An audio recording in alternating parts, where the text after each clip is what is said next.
اعوذ باللہ من الشیطان الرجیم بسم اللہ الرحمن الرحیم رب اشرح لی صدری ویسر لی امری واحلل عقدۃ من لسانی یفقہوا قولی ربی زدنی علما۔ بسم اللہ الرحمن الرحیم۔ الحمد للہ رب العالمین۔ آج جس لفظ کی باری ہے، آج جو لفظ پڑھانا ہے آپ کو، وہ ہے عالمین۔ اور رب کا ترجمہ سمجھاتے ہوئے میں نے آپ کو بتایا تھا کہ رب کا لفظ جو ہے اس میں کس قدر وسعت ہے، اور یہ کون سی ذات ہے جو ہماری تربیت اور جس کی ربوبیت کے بغیر، جس کی پرورش اور جس کی نشو و نما کے بغیر جو کچھ ہمارے ارد گرد ہمیں نظر آتا ہے، ہماری اپنی ذات اور اپنی ذات سے باہر بھی جو کچھ ہے، یہ سب کچھ ناممکن تھا۔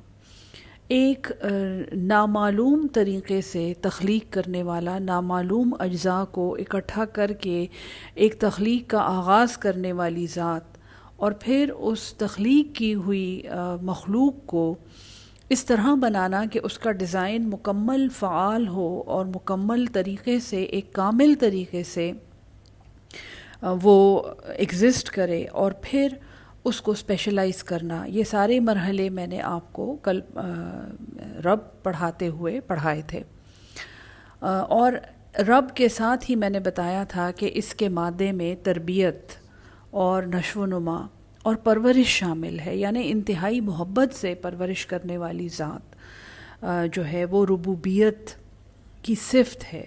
ربوبیت اور تربیت جو کہ رب ہی سے نکلے ہوئے الفاظ ہیں، یہ بتاتے ہیں کہ یہ جو رب ہے، یہ پروردگار اور یہ پالنہار، اس کے بغیر یہ صفت جس میں نہیں ہے وہ الہ ہو ہی نہیں سکتا۔ قرآن کی ایک اور انٹرسٹنگ عادت میں آپ کو بتاؤں، ایک اور اعجاز ہے قرآن کا، جیسے ہم کہتے ہیں نا الحمد للہ رب العالمین، تو جب ہم رب سمجھ لیتے ہیں تو ہم کہتے ہیں کہ یقیناً خاص تعریف جو ہے وہ اسی ذات کے لیے ہے جس کی ہم عبادت کرتے ہیں، اور وہ اللہ ہے، وہ ہمارا الہ ہے۔ اور یہ الہ ہمارا کیوں الہ ہے؟ کیونکہ یہ ہمارا رب ہے۔ اس نے ہمیں نہ صرف تخلیق کیا ہے بلکہ اس نے ہماری پرورش اور نشو و نما کر کے ہمیں یہاں تک پہنچایا ہے، اور اس کے بعد بھی یہ ہمارا ذمہ دار ہے۔ اور نہ صرف یہ ہمارا ذمہ دار ہے، رب العالمین، تمام جہانوں کا ذمہ دار ہے۔ تو وہ ربط جب آپ کو سمجھ آنا شروع ہو جاتا ہے، اور وہ کنیکشن جب آپ کو کلیئر ہوتا ہے کہ اس لفظ کے بعد یہ لفظ کیوں قرآن میں کہا گیا ہے۔ یہ یاد ہے میں نے آپ کو بتایا تھا کہ اصول القرآن جو ہیں ان میں ایک بڑا اصول جو ہے وہ اس کا ربط ہے۔ ایک تو دلائل ہیں، اللہ نے کوئی بات دلیل کے بغیر نہیں کی ہے، اور دوسرا بڑا اصول قرآن کو سمجھنے کا اس کا ربط ہے۔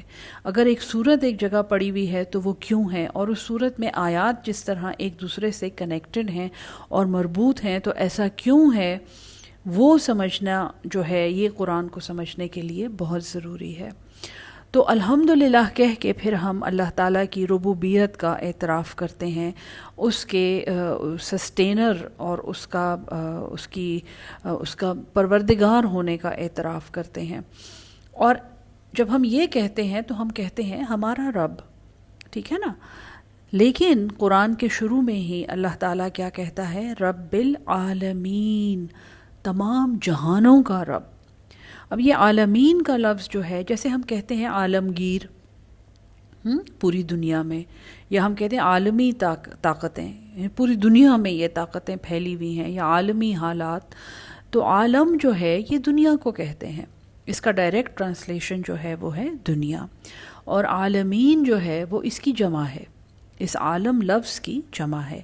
اب عالم جو ہے نا، یہ اس کو اگر ہم ٹرانسلیٹ کریں انگریزی میں یا اردو میں تو وہ تو دنیا بن جاتا ہے، یا وہ ورلڈ بن جاتا ہے۔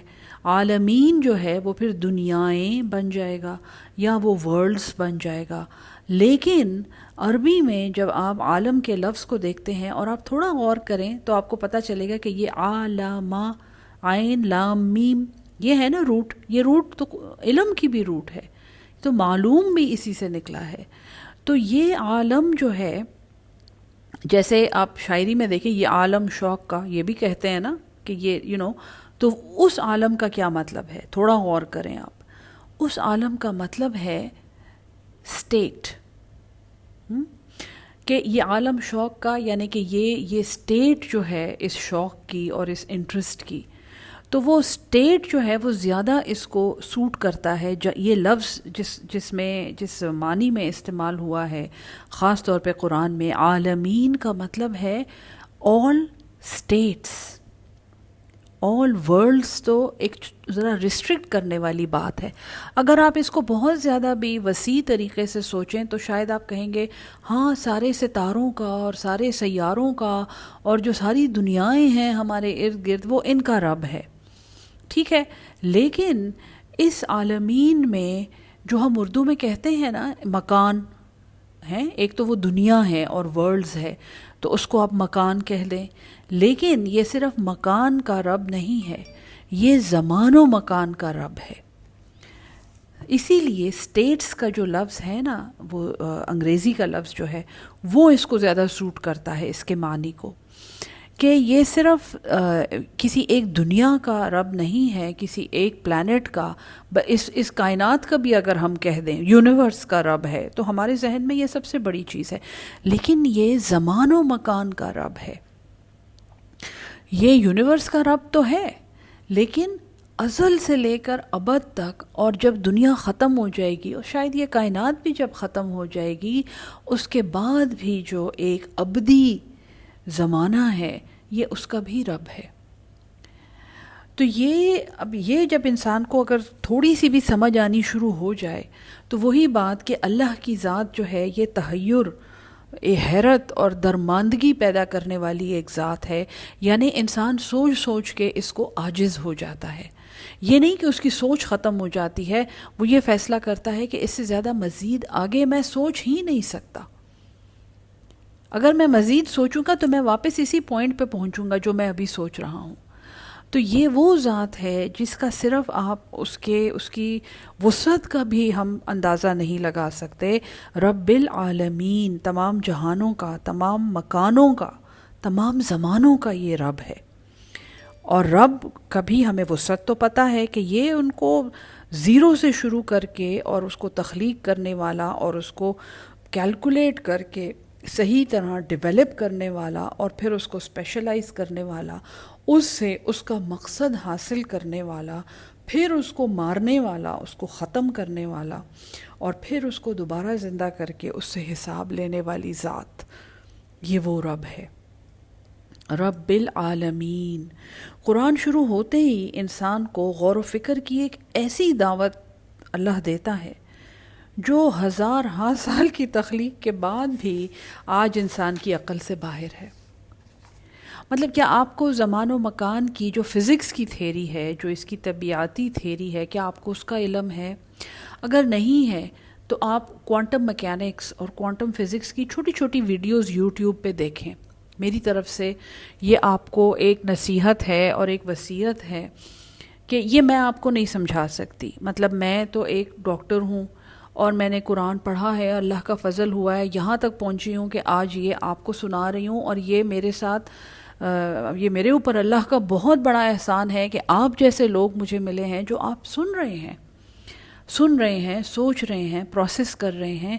تو آپ سے میری یہ درخواست ہے کہ آپ کوشش کریں کہ کوانٹم فزکس یا کوانٹم میکینکس کی جو اسپیس ٹائم کی تھیریز ہیں، اور وہ بدقسمتی سے انگریزی میں ہیں، اگر آپ میں سے کسی کو انگریزی نہیں آتی تو آپ کسی کے ساتھ مل کر دیکھ لیں جو آپ کو وہ سمجھا سکے، کیونکہ اتنی زیادہ تحقیق اس پہ ہوئی ہے اور اتنی زیادہ تھیریز ہیں، اور ہر تھیری سن کے قرآن سمجھنے والا انسان، بلکہ یہ صرف عالمین کا لفظ جس کو تھوڑا سا سمجھ آیا ہوا ہوتا ہے، وہ سبحان اللہ کہے بغیر نہیں رہ سکتا.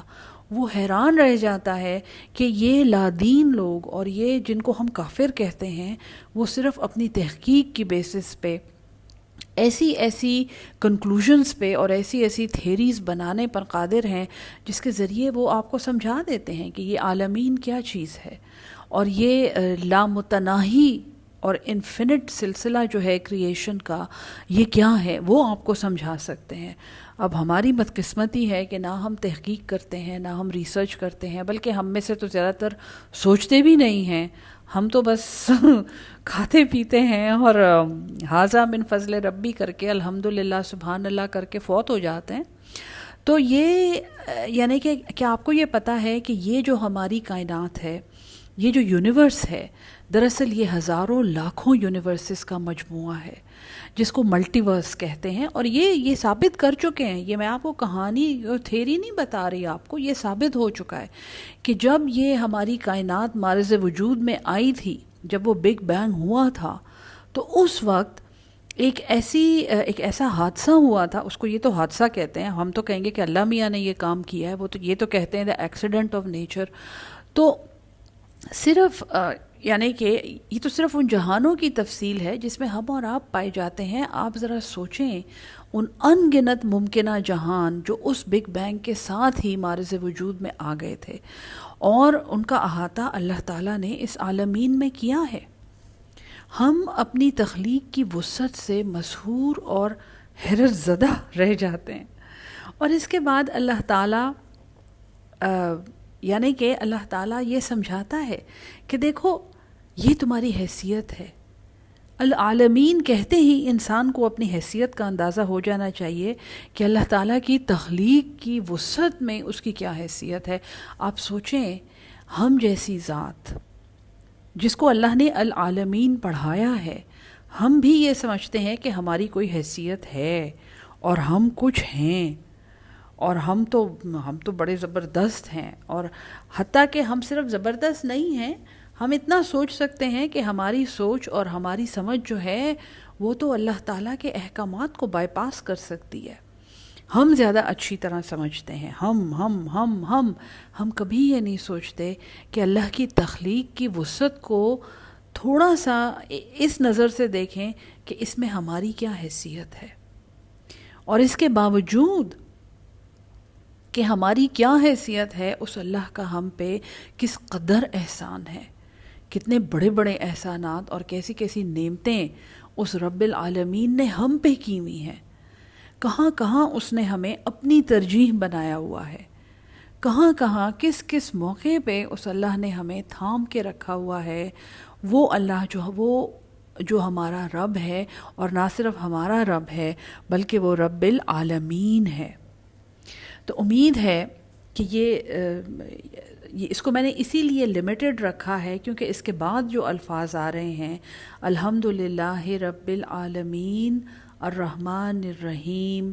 تو الرحمن الرحیم تو میں آپ کو بسم اللہ میں سمجھا چکی ہوں ڈیٹیل میں، اور الرحمن اور الرحیم کے معنی جو ہیں اپنے روٹ کے ساتھ میں آپ کو مکمل ڈیٹیل میں سمجھا چکی ہوں. اس لیے اس کو پھر میں وہ ڈیٹیل میں وہاں پہ نہیں بتاؤں گی، وہ آپ بسم اللہ میں پڑھ چکے ہیں. تو اس کے بعد والی الفاظ جو ہیں وہ ڈیل کیے جائیں گے. اسی لیے ابھی تک جتنی ہم نے صورت پڑھی ہے، الحمدللہ خاص تعریف اللہ ہی کے لیے ہے. وہ پہچان، وہ کانشسنس، وہ انڈرسٹینڈنگ جو ہم کسی چیز پر مکمل اپنی صلاحیت کے اور اپنی قوت کے مطابق غور کر کے جو انڈرسٹینڈنگ ہم حاصل کرتے ہیں، وہ چاہیے کہ ہمیں اس چیز کے الٹیمیٹ خالق تک لے جائے جو اللہ ہے. اسی لیے الحمدللہ یعنی کہ تخلیق کو دیکھ کر اس سے محبت نہ کرنا ناممکن ہے. اس سے محبت ہی ہوتی ہے. وہ اللہ کی تخلیق ہے ہی اتنی خوبصورت اور ایسی کامل اور ایسی امپریسو. اور پھر جب اس تخلیق کو ہم سمجھنے کی کوشش کرتے ہیں تو پھر اس کی محبت میں ہم اس کے بنانے والے کی تعریف کرتے ہیں، اس کو پہچانتے ہیں، اس کو اپریشیٹ کرتے ہیں. وہ اپریسیشن اور وہ ریکگنیشن جو ہے وہ حمد ہے. الحمدللہ صرف اللہ کے لیے ہے جو کہ جو پروردگار ہے، پالنہار ہے، کریٹر ہے، مینٹینر ہے، سسٹینر ہے، اور پرورش کر کے آخر تک پہنچانے والا، اور آخر سے پھر اس کو ابد آباد میں داخل کرنے والا، ایٹرنٹی میں داخل کرنے والی ذات جو ہے. اور وہ صرف میرا پروردگار نہیں ہے، وہ العالمین تمام جہانوں کا پروردگار ہے. جو زمان و مکان میں سوچ سکتی ہوں وہ اس کا پروردگار ہے، یہ ٹائم اور سپیس اسی کی تخلیق ہے، وہیں سے ہم آئے ہیں اور اسی میں ہم واپس جا رہے ہیں۔ تو یہ ساری باتیں امید ہے کہ ہم سب ان پر سوچیں گے، ان پر غور کریں گے، اپنے پیاروں کے ساتھ اسے شیئر کریں گے۔ اللہ ہم سب کو قرآن سمجھ کے اس پہ عمل کرنے والا اور اس کو آگے پہنچانے والا بنا دے۔ آمین ثم آمین۔